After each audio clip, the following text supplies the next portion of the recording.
Hello, Cardinals, and welcome to our next installment of Beloved.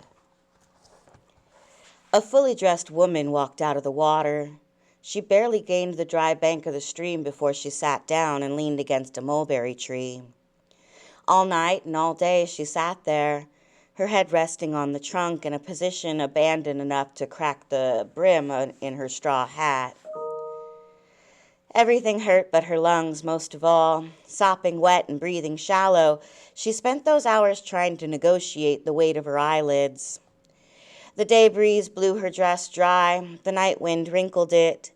Nobody saw her emerge or came accidentally by. If they had, chances are that they would have hesitated before approaching her.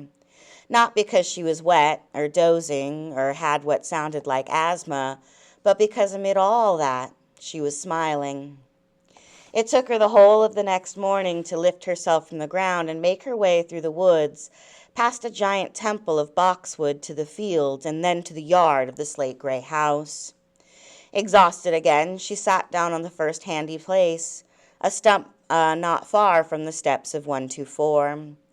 But then, keeping her eyes open was less of an effort. She could manage it for 2 full minutes or more. Her neck, its circumference no wider than a parlor service saucer, kept bending, and her chin brushed the bit of lace edging her dress. Women who drink champagne when there is nothing to celebrate can look like that. Their straw hats with broken brims are often askew. They nod in public places. Their shoes are undone. But their skin is not like that of the woman breathing near the steps of 124. She had new skin, lineless and smooth, including the knuckles of her hands. By late afternoon, when the carnival was over and the Negroes were hitching rides home if they were lucky, walking if they were not, the woman had fallen asleep again. The rays of the sun struck her full in the face, so that when Setha, Denver, and Paul D. rounded the curve in the road, all they saw was a black dress, 2 unlaced shoes below it, and "Here, boy," nowhere in sight. "Look," said Denver. "What is that?" And, for some reason she could not immediately account for, the moment she got close enough to see the face, Setha's bladder filled to capacity. She said, "Oh, excuse me," and ran around the back of 124. Not since she was a baby girl being cared for by the 8-year-old girl who pointed out her mother to her had she had an emergency that unmanageable. She never made it to the outhouse. Right in front of its door she had to lift her skirts, and the water she voided was endless. Like a horse, she thought. But as she went on and on, she thought, no, more like the flooding the boat when Denver was born. So much water Amy had said, "Hold on, Lou, you gonna sink us if you keep that up." But there was no stopping water breaking from a breaking womb, and there was no stopping now. She hoped Paul D. wouldn't take it upon himself to come looking for her and be obliged to see her squatting in front of her own privy, making a mud hole too deep to be witnessed without shame. Just about the time she started wondering if the carnival would accept another freak, it stopped. She tidied herself and ran around the porch. No one was there. All 3 were inside, Paul D. and Denver standing before the stranger, watching her drink cup after cup of water. "She said she was thirsty," said Paul D. He took off his cap. "Mighty thirsty, look like." The woman gulped water from a speckled tin cup and held out for more. 4 times Denver filled it, and 4 times the woman drank as though she had crossed a desert. When she was finished, a little water was on her chin, but she did not wipe it away. Instead, she gazed at Setha with sleepy eyes. Poorly fed, thought Setha, and younger than her clothes suggested. Good lace at the throat and a rich woman's hat.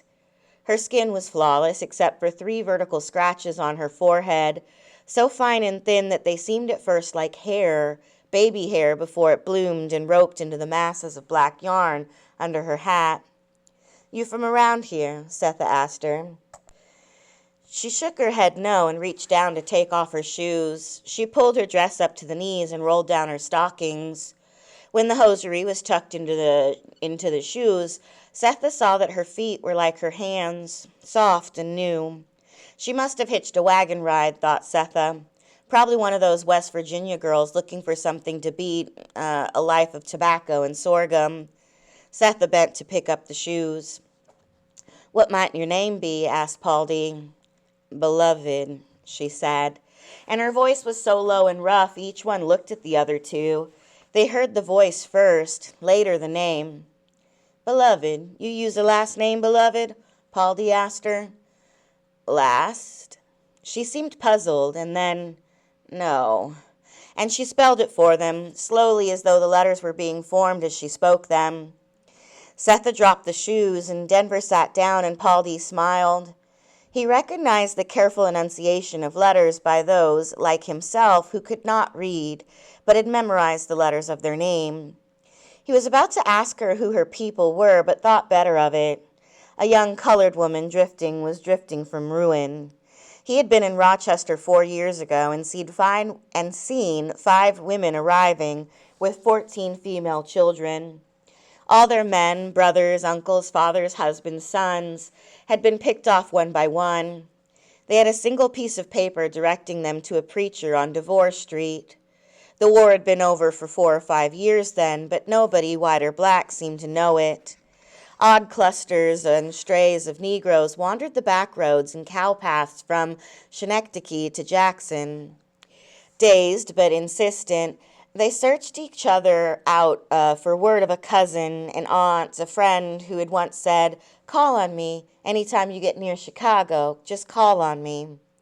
Some of them were running from family that could not support them, some of them to family. Some were running from dead crops, dead kin, life threats, and took over land. Boys younger than Bugler and Howard, configurations and blends of families and women and children, while elsewhere, solitary, hunted and hunting for, were men, men, men. Forbidden public transportation, chased by debt and filthy talking sheets, they followed secondary routes, scanned the horizon for signs, and counted heavily on each other. Silent except for social courtesies, when they met one another they neither described nor asked about the sorrow that drove them from one place to another. The whites didn't bear speaking on. Everybody knew. So he did not press this young woman with the broken hat about where from or how come. If she wanted them to know and was strong enough to get through the telling, she would.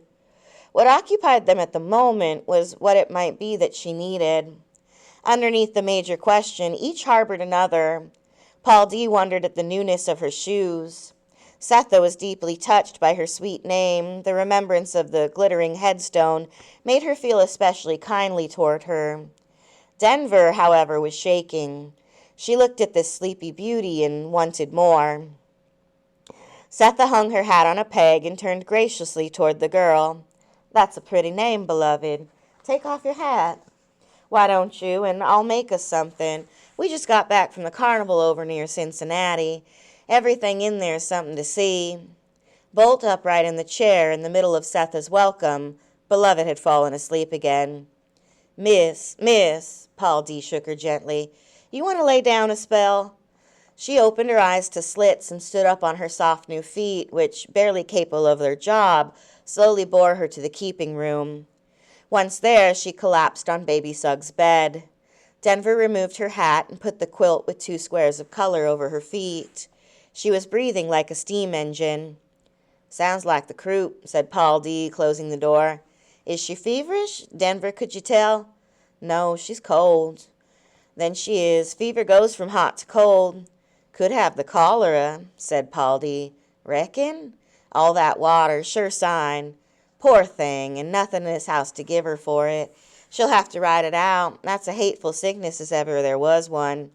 "She's not sick," said Denver, and the passion in her voice made them smile. 4 days she slept, waking and sitting up only for water. Denver tended her, watching her sound sleep, listened to her labored breathing, and out of love and a breakneck possessiveness that charged her, hid like a personal blemish Beloved's incontinence. She rinsed the sheets secretly after Setha went to the restaurant and Paul D. went scrounging for barges to help unload. She boiled the underwear and soaked it in bluing, praying the fever would pass without damage. So intent was her nursing, she forgot to eat or visit the emerald closet. "Beloved," Denver would whisper, "beloved." And when the black eyes opened to slice, all she could say was, "I'm here, I'm still here." Sometimes when Beloved lay dreamy-eyed for a very long time, saying nothing, licking her lips and having deep sighs, Denver panicked. "What is it?" she would ask. "Heavy," murmured Beloved. "This place is heavy." "Would you like to sit up?" "No," said the raspy voice. It took 3 days for Beloved to notice the orange patches in the darkness of the quilt. Denver was pleased because it kept her patient awake longer. She seemed totally taken with those faded scraps of orange, even made the effort to lean on her elbow to stroke them, an effort that quickly exhausted her. So Denver rearranged the quilt so the cheeriest part was in the sick girl's sight line. Patience, something Denver had never known, overtook her. As long as her mother did not interfere, she was a model of compassion, turning waspish, though, when Setha tried to help. "Did she take a spoonful of anything today?" Setha inquired. "She shouldn't eat with cholera." "You sure that's it? That was just a hunch of Paul D's." "I don't know, but she shouldn't eat anyway just yet." "I think cholera people puke all the time." "That's even more reason, ain't it?" "Well, she shouldn't starve to death either, Denver." "Leave us alone, ma'am. I'm taking care of her." "She say anything?" "I'd let you know if she did." Setha looked at her daughter and thought, yes, she has been lonesome, very lonesome. Wonder where Here Boy got off to. Setha thought a change of subject was needed. "He won't be back," said Denver. "How you know?" "I just know." Denver took a square of sweetbread off the plate. Back in the keeping room, Denver was about to sit down when Beloved's eyes flew wide open. Denver felt her heart race. It wasn't that she was looking at the face for the first time with no trace of sleep in it, or that the eyes were big and black. Nor was it that the whites of them were much too white, blue-white. It was that deep down in those big black eyes, there was no expression at all. "Can I get you something?" Beloved looked at the sweetbread in Denver's hands, and Denver held it out to her. She smiled then, and Denver's heart stopped bouncing and sat down, relieved and easeful like a traveler who had made it home. From that moment, and through everything that followed, sugar could always be counted on to please her. It was as though sweet things were what she was born for. Honey, as well as the wax it came in, sugar sandwiches, the sludgy molasses gone hard and brutal in a can, lemonade, taffy, and any type of dessert Setha brought home from the restaurant. She gnawed a cane stick to flax and kept the strings in her mouth so long after the syrup had been sucked away. Denver laughed. Setha smiled, and Paul D. said it made him sick to his stomach. Setha believed it was a recovering body's need after an illness for quick strength. But it was a need that went on and on into glowing health because Beloved didn't go anywhere. There didn't seem any place for her to go. She didn't mention one or have much of an idea of what she was doing in that part of the country or where she had been. They believed the fever had caused her memory to fail just as it kept her slow moving. A young woman, about 19 or 20 and slender, she moved like a heavier one or an older one, holding on to furniture, resting her head in the palm of her hand as though it was too heavy for a neck alone. "You just gonna feed her from now on?" Paul D., feeling ungenerous and surprised by it, heard the irritability in his voice. "Denver likes her. She's no real trouble. I thought we'd wait till her breath was better. She still sounds a little lumbar to me." "Something funny about that gal," Paul D. said, mostly to himself. "Funny how?" "Acts sick, sounds sick, but she don't look sick. Good skin, bright eyes, and strong as a bull." "She's not strong. She can barely walk without holding on to something." "That's what I mean. Can't walk, but I seen her pick up the rocker with one hand." "You didn't." "Don't tell me. Ask Denver. She was right there with her." "Denver, come here a minute." Denver stopped rinsing the porch and stuck her head in the window. "Paul D. says you and him saw Beloved pick up the rocking chair single-handed. That so?" Long, heavy lashes made Denver's eyes seem busier than they were, deceptive, even when she held a steady gaze as she did now on Paul D. "No," she said, "I didn't see no such thing." Paul D. frowned and said nothing. If there had been an open latch between them, it would have closed.